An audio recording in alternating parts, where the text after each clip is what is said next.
दोस्तों, आज की कहानी है एक यमदूत और एक विधवा की। आज की कहानी बहुत ही ज्ञानवर्धक और प्रेरणादायक है, इसलिए मेरा आपसे निवेदन है कि कहानी को अंत तक अवश्य सुनिएगा।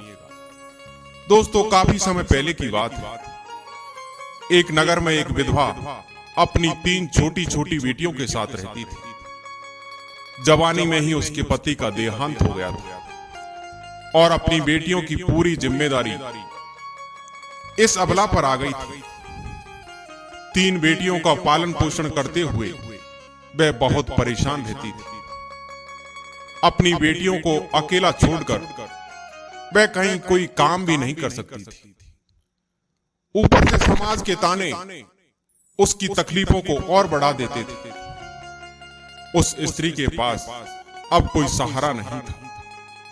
वह अपने पति को याद करते हुए जैसे तैसे अपनी बेटियों की देखभाल कर रही थी।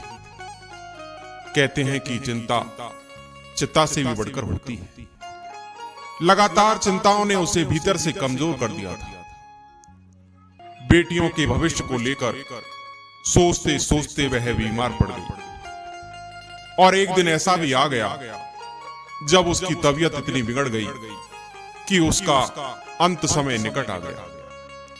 यमराज ने अपने एक दूत को उस स्त्री के प्राण लेने के लिए भेजा। जब यमदूत वहां पहुंचा तो उसने देखा कि वह स्त्री अचेत अवस्था में पड़ी हुई है। उसकी 3 बच्चियां उसके ऊपर सिर रखकर पड़ी हुई थी। सबसे छोटी बच्ची उसके स्तनों से लिपटी हुई थी। एक बच्ची रो रो कर अपनी मां को जगा रही थी। दूसरी रोती रोती मां के ऊपर ही सिर रखकर सो गई थी। इस दृश्य को देखकर यमदूत का हृदय द्रवित हो गया। उस यमदूत से उनकी दशा देखी नहीं रही। यमदूत ने सोचा कि इन बच्चियों का पिता पहले ही मर चुका है। अब यदि मैंने इस स्त्री के भी प्राण भर लिए तो ये बच्चियां किसके सहारे रहेंगी। कुछ समय तक सोच विचार करने के बाद उस यमदूत ने निर्णय लिया कि वह उस स्त्री के प्राण लिए बिना ही यमलोक लौट जाएगा। यही सोचकर वह यमदूत खाली हाथ यमराज के पास यमलोक लौट गया। जब यमदूत यमलोक पहुंचा तो यमराज ने उससे पूछा कि दूत, तुम खाली हाथ क्यों लौट आए। यमदूत ने सिर झुकाकर उत्तर दिया कि हे धर्मराज, मुझे क्षमा करना, मैं चाहकर भी उस स्त्री के प्राण नहीं ले सका। जब मैं वहां पहुंचा तो मैंने देखा कि उसकी 3 मासूम बच्चियां उसकी देह से लिपट कर रो रही थी और रो रो कर उसे जगाने का प्रयास कर रही थी। यदि मैं उस स्त्री के प्राण ले आता तो उन बेचारी बच्चियों का क्या होता, क्योंकि पृथ्वी के लोग बड़े स्वार्थी और निर्दयी हैं। कोई भी उन बच्चियों का सहारा नहीं बनता।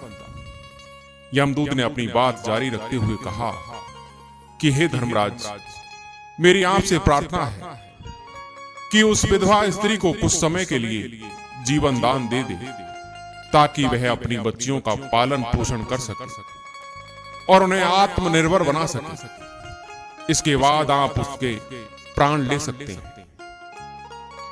यमदूत की ऐसी बातें सुनकर यमराज ने कहा कि इस संसार के सभी प्राणियों की मृत्यु निश्चित समय पर ही होती है। ना कोई किसी की आयु घटा सकता है और ना कोई बढ़ा सकता है। ना ही तुम किसी को जीवन दे सकते हो और ना ही समय से पहले किसी के प्राण ले सकते हो। जो जिसके भाग्य में लिखा होता है वह उचित समय पर उसे भोगना ही पड़ता है। तुमने सृष्टि के नियमों का उल्लंघन किया है, जो एक गंभीर अपराध है। इसके लिए तुम्हें दंड अवश्य भोगना पड़ेगा और तुम्हारा दंड यह है कि तुम्हें अब पृथ्वी लोक पर मनुष्य के रूप में विचरण करना होगा और अपने इस अपराध का दंड भोगना होगा।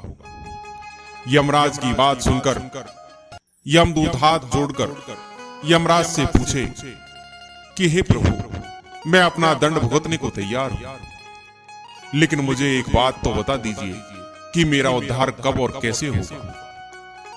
इस पर यमराज कहते हैं कि मनुष्य रूप में जन्म लेने के पश्चात जब तुम अपनी मूर्खता पर 3 बार खिलखिलाकर हंस लोगे, तभी तुम्हारा उद्धार हो जाएगा।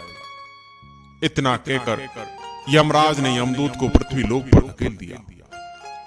मृत्यु लोक के नियमों के अनुसार जब कोई मनुष्य पृथ्वी लोक पर जन्म लेता है तो वह वस्त्रहीन होता है।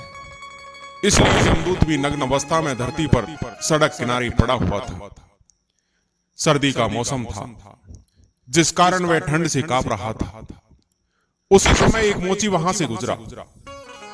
वह अपने बच्चों को ठंड से बचाने के लिए उनके लिए कपड़े खरीदने जा रहा था।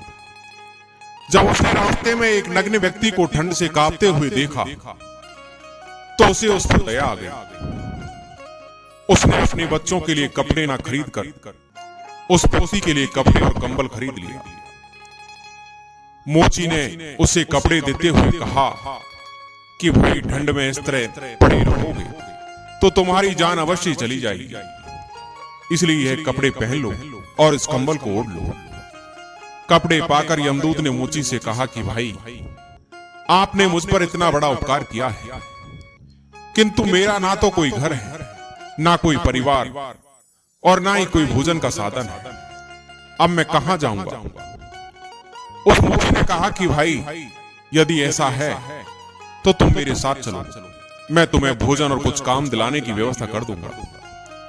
इस प्रकार अब तो वह मोची उस यमदूत को लेकर अपने घर जा पहुंचा। उधर मोची की पत्नी ने देखा कि उसका पति बच्चों के कपड़े लेने गया था। कपड़े तो कुछ लाया नहीं, उल्टा एक अनजान आदमी को घर ले आया। यह देखते ही उसकी पत्नी गुस्सा हो गई और उस मोचू के साथ लड़ने झगड़ने लगी, उसे भला बुरा कहने लगी। यह देखकर वह यमदूत जोर जोर से हंस पड़ा। उसे देखकर मोची बोला कि भाई, तुम क्यों हंस रहे हो? ऐसा आपने क्या देख लिया? तब वह यमदूत बोला कि भाई, मेरी हंसी का रहस्य मैं आपको अभी नहीं बता सकता, समय आने पर मैं आपको बता दूंगा। फिर वह यमदूत उस मोची के घर पर ही रहने लगा और उसने मोची का सारा काम भी सीख लिया। वह यमदूत उस मोची के घर पर काम करने लगा और बहुत सुंदर सुंदर जूते चप्पल बनाने लगा। जब से यमदूत उस मोची के घर जूते चप्पल बनाने लगा, तब से मोची के जूते और चप्पल खूब बिकने लगे। मोची के जूते की तारीफ पूरे नगर में होने लगी, जिस कारण वह मोची जल्दी ही धनवान बन गया। यहाँ तक कि बड़े बड़े राजा महाराजा भी इस मोची के पास से जूते बनवाने के लिए आने लगे। जब से वह यमदूत उस मोची के घर पर आया था, तब से मोची की किस्मत चमक गई। उसके घर में धन्य धान की अब कोई कमी नहीं थी।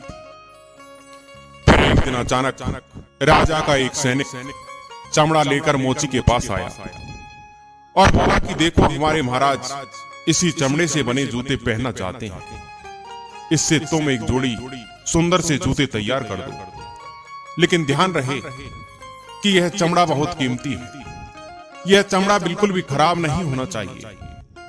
और हाँ, इस चमड़े से अच्छे से जूते ही बनाना, भूल कर भी चप्पल मत बना देना, अन्यथा राजा तुम्हें सूली पर चढ़ा देंगे। इतना कहकर राजा का वह सैनिक मोची को चमड़ा देकर वहां से चला गया। इधर मोची ने वह चमड़ा उस यमदूत को दिया। वह बोला कि यह चमड़ा महाराज ने भेजा है, इसके बहुत सुंदर जूते बना दो। यह चमड़ा बहुत कीमती है, इसलिए कोई गलती मत करना। और याद रखना कि इस चमड़े से जूते ही बनाने हैं, भूल से भी चप्पल मत बना देना। यदि तुमने कोई गलती की तो राजा बहुत गुस्सा हो जाएंगे और हमें कठोर सजा मिलेगी। मोची के समझाने के बावजूद भी उस यमदूत ने जानबूझकर उस चमड़े की एक जोड़ी चप्पल बना दी। फिर जब मोची ने चप्पल देखी तो उसकी सांस फूलने लगी। उसे यमदूत पर इतना गुस्सा आया कि वह एक मोटा सा डंडा लेकर यमदूत को मारने के लिए दौड़ा और कहने लगा, अरे मूर्ख, यह तूने क्या कर दिया? मुझे बार बार समझाया था कि इसका जूता बनाना है, लेकिन तूने इसकी चप्पल बना दी। अब राजा हमें नहीं छोड़ेगा, तू भी मरेगा और तेरे साथ मैं भी मर जाऊंगा। वह हमारे पूरे परिवार को सूली पर चढ़ा देगा। मोची को अत्यंत दुखी देखकर यमदूत एकदम से खिलखिलाकर हंसने लगा। मोची बोला कि अरे मूर्ख आदमी, सारा काम बिगाड़कर हंस रहा है। तब यमदूत बोला कि देखो, जूते लेने के लिए महाराज का सैनिक आ रहा है। सैनिक को देखकर मोची के हाथ पैर फूल गए कि अब यह जूते मांगेगा तो मैं कहां से दूंगा।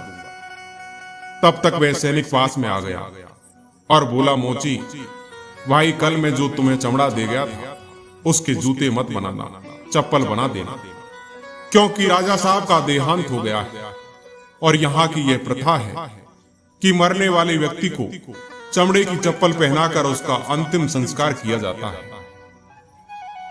सैनिक की बात सुनकर मोची को ऐसा लगा जैसे मरे हुए शरीर में प्राण फिर से आ गए। उसके हाथ से डंडा छूटकर जमीन पर गिर पड़ा और उसने यमदूत के पैर पकड़ लिए और उससे माफी मांगने लगा। यमदूत मोची की इस हरकत पर खूब जोर जोर से हंस रहा था। मोची ने पूछा कि भाई, तुम क्यों हंस रहे हो? यमदूत बोला कि भाई, उचित समय आने पर मैं अपने हंसने का कारण तुम्हें अवश्य बता दूंगा। फिर एक दिन के बाद मोची की दुकान पर 3 नौजवान लड़कियां एक बुढ़िया के साथ आई। उन तीनों लड़कियों की शादी होने वाली थी और वह अपने लिए जूते का नाप देने आई थी।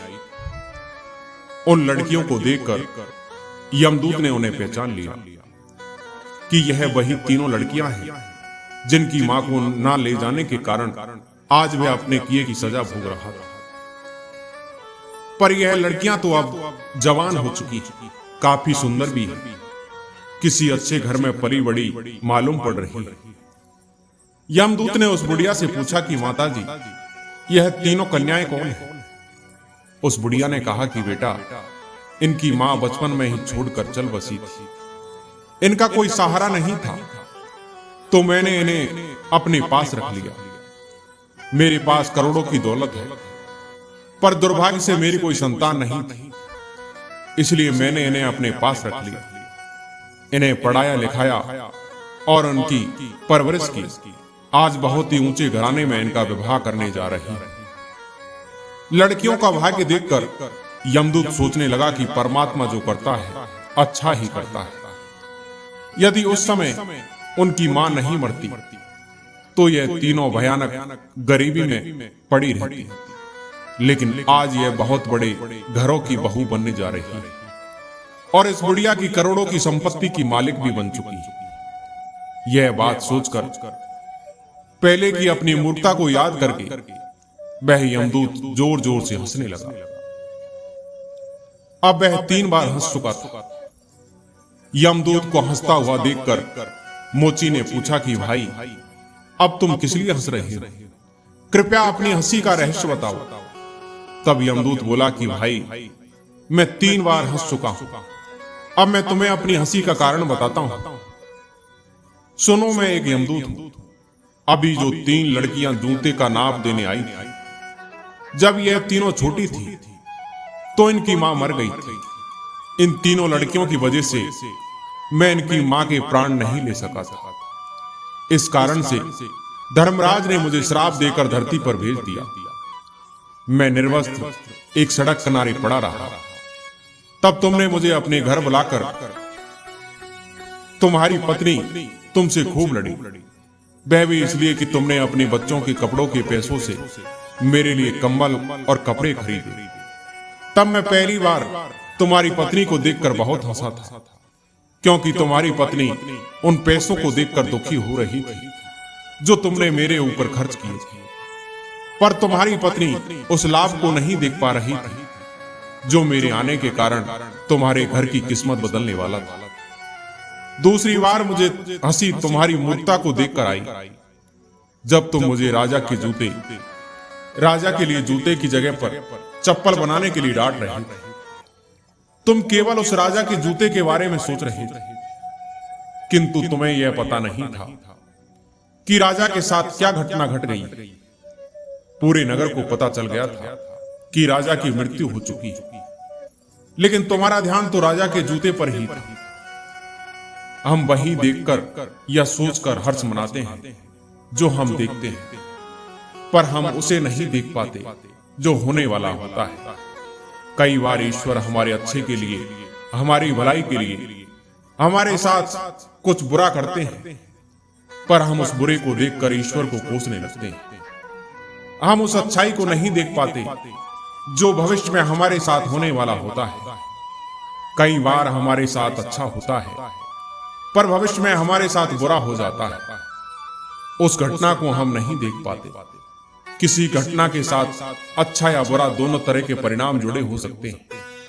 हमें हर घटना को समय की होनी समझकर चलना चाहिए। इस प्रकार वह यमदूत उस मोची को समझाकर फिर से धर्मराज के यहां चला गया। दोस्तों, मुझे सुनने के लिए शुक्रिया। आज की कहानी यहीं पर समाप्त होती है। कहानी पसंद आई हो तो वीडियो को लाइक और सब्सक्राइब जरूर करें। धन्यवाद।